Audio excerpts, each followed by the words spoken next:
Саламатсыздарбы, урматтуу ата-энелер жана окуучулар. Карантинге байланыштуу лицейдин окуу процесси токтотулду. Бирок сабактар видео форматта өткөрүлөт.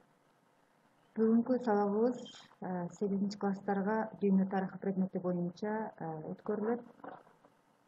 Темабыз балдар, бүгүнкү темабыз Япония боюнча. Японияны балдар силер менен биз 7-класста өткөнбүз. Андагы сүйгүнаттардын болушу, императорго каршы чыгыштары боюнча өткөнбүз. Эми бул темада ошол эле Япониянын уландысы, сүйгүнаттардын жоюлушу, императордун бийлигинин жүргүзүлүшү, реформалардын жүргүзүлүшү боюнча бүгүнкү теманы улантабыз. Анда эмесе төмөнкү сабактарга көңүл бургула. Бүгүнкү теманын планы биринчи Япониянын ыракы чыгыштагы эң ири державага айланышы, Мейдзинин реформасы, орус-япон согуштары, Япониянын тышкы саясаттары боюнча бүгүнкү теманы улайбыз балдар. Балдар, силерге тапшырма башында эле. Логикалык тапшырма. Японияны ошол кыска убакыттын ичинде өнүккөн капиталисттик өлкөгө айланышыга эмне жардам берген деген суроого тагыраак жооп берип, ойлонуп көрүп жооп берип, мага WhatsApp аркылуу жөнөтөсүңөр. Ушул суроону өзүңөргө жазып алсаңар. Япониянын күч менен ачылышы, тең эмес келишимдерге кол коюлушу боюнча бул слайдта түшүндүрүп кетейин балдар. 17-кылымда Токугава сөгүнатынын бийликке келиши. Бул акыркы сөгүнаттардын бири. Буга чейин биз силер менен сөгүнаттарды өттүк. Бул сөгүнат деген мындайча айтканда Япониядагы хандыктар, майда хандыктар. Сөгүнаттар императорго баш ийген эмес. Ошонун натыйжасында 1192 жылдан 1868 жылдарга чейин сөгүнаттар жашаган. Биринчи сөгүнатыбыз 1192 жылдан 1335 жылдарга чейин Минамото сөгүнаты. Андан кийин 1335 жылдан 1575 жылдарга чейин Асикага сөгүнаты. Бул акыркы сөгүнатыбыз 1603-дөн 1868 жылдарга чейин бул Токугава сөгүнатынын бийликке келиши боюнча. Токугава сөгүнаты бийликке келгенден кийинки жүргүзүлгөн жердеги саясат боюнча ошол сөгүнаттын бийликке келиши, анын жоюлушу боюнча мына төмөнкү слайдта айтып өтөйүн балдар. 1854 жылы Япония америкалыктардын ортосунда тынчтык жана достук келишими түзүлгөн. 1858 жылдары соода байланышы жөнүндө келишимге кол койгон. Ушунун натыйжасында Америка үчүн порттор ачылып, өздөрүнүн кемелерин киргизе алышкан. 1855 жылы Россия менен келишим түзүлүп, бул Курил аралдары Россиянын аймагы деп эсептелинген. Бул билесиңер балдар, Курил аралдары азыркы күндө да Россияныкы, бирок буга чейин кей мезгилде 1904-1905 жылдардын арасында орус-япон согуштары болгон. Ошол орус-япон согуштарынын натыйжасында Россия жеңилүүгө дуушар болуп, өзүнүн ушул Курил аралдарынан жана Сахалин аралдарын жоготкон. Жана бул аралдар Японияга тиешелүү болгон. Бирок канча жыл убакыт өткөндөн кийин, бул 1939-дан 1945 жылдарга чейин Экинчи дүйнөлүк согуштун натыйжасында Япония жеңилүүгө дуушар болот дагы Курил жана Сахалин аралдарыны кайрадан СССРге кайтарып берүүгө аргасыз болот. Ошентип азыркы күндө дагы бул Курил жана Сахалин аралдары кимдердики балдар? Ооба, ошол эле Россиянын аралдары азыркы күндө деле. Япониянын жашоосу ошол тең эмес келишүүлөрдүн натыйжасында кандай өзгөрүүлөргө дуушар болду? Ошол келишимдердин түзүлгөндүгү булар үчүн кандай жардам берди, кандай өзгөрүүлөргө дуушар болду?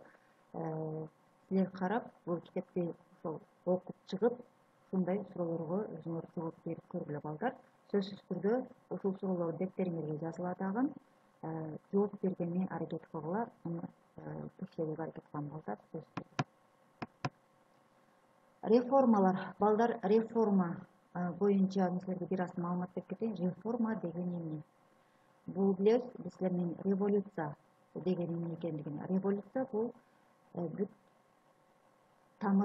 түп тамырынан бери өзгөртүү дейт. Бул бир гана эле бийликти тамырынан бери өзгөртүү эмес, өнөр жай революциясы деле болушу мүмкүн. Ал эми реформа болсо, революцияда бүт түп тамырынан бери өзгөртсө, реформада бирки, мисалы үчүн аскердик реформа дегендей, сот реформасы дегендей, бирки жактарын гана эмне кылат экен, өзгөртө алат дейт. Ошого окшоп бул реформа, Мейцинин реформасы жүргүзүлүп атат дейт.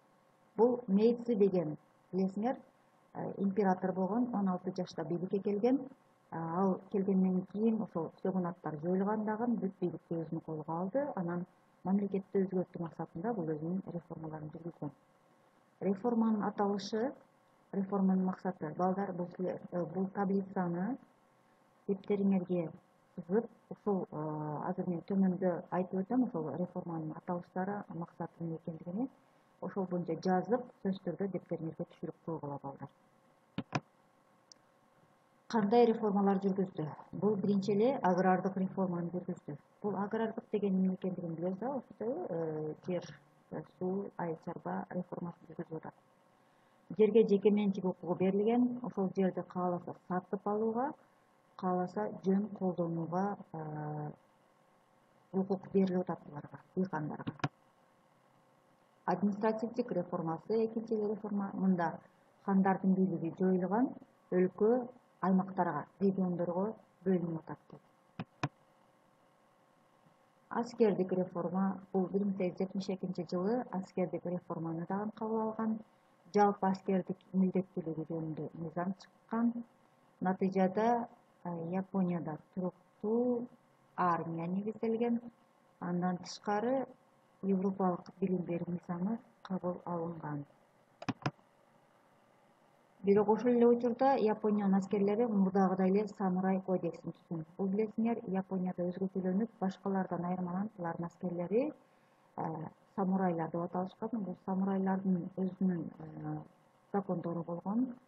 Бул закону бусидо деп аталган. Бул самурай эгер коркусунан ошол туткунга түшүп кала турган болсо, ал бүт маалыматты бербөө максатында эмне кылган, өзүн өзү өлтүргөнгө чейин барган.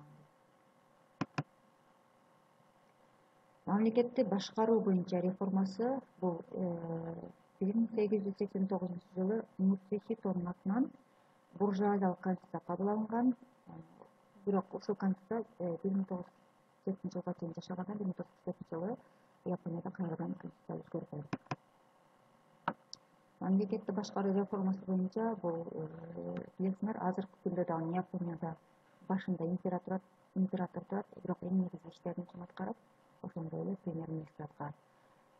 Ошол мезгилде император болуп бөлүнүп атат, парламентке, өкмөт, төмөнкү палатага бөлүнгөн. Андан кийин шайлоочулар болгон, бирок шайлоочулар бул өтө эле аз пайызды түзгөн, бул бир гана пайызды түзүп калган дейт. Экономикалык өнүгүүлөр боюнча айта турган болсок, бул финансылык реформа жүргүзгөндөн мамлекет үчүн бирдиктүү акча бирдигин чыгарган. Бул кайсыл экен? Йенди чыгарып атат. Азыркы күндө дагы ошол Япониянын акча бирдиги болуп эсептелет. Экономикалык өнүгүүсү боюнча дагы императордун буйругу боюнча казынанын эсебинен завод, фабрикалар курулган. Кийинчерээк алар фирмаларга же болбосо соода башчыларына ижарага берилген, же болбосо сатылган дагы ушулардын үстүнөн эмне кылган экен, пайдаланылган деп атат. Темир жолдорду куруу боюнча, темир жолдор ошол мамлекеттик темир жолун куруу башталган. Андан көп өтпөй эле алар ар кандай багытта курулган. Биринчи темир жолу эки тажыны, Токиону жана Киотону байланыштырган. 1869 жылы Япония биринчи телеграф сызыгын өткөргөн жана 1970 жылы почта ачылган. Балдар, бул силерге тапшырма. Тышкы саясаты боюнча жана айтып өттүк, кайсыл жылы кайсыл мамлекет менен кандай келишимдер түзгөндүктөрү боюнча силер карап, ошол таблицаны сызгыла, дептериңерге сөзсүз түрдө түшүргүлө. Согуштар жана келишимдер, алардын даталары жана айтып өттүк, мисалыны согуш же келишим түзгөн өлкөлөр алынган жерлер боюнча жыйынтыктар ушулар боюнча силер карап бул жерде жыйынтыктардан чыгарып ошонун натыйжасында теманы бир сыйра окуп чыгып ушул суроолорго жооп берген аракет кылгыла балдар. Бүгүнкү сабакта берилген тапшырмаларды төмөнкү WhatsApp номерлерге жөнөткүлө.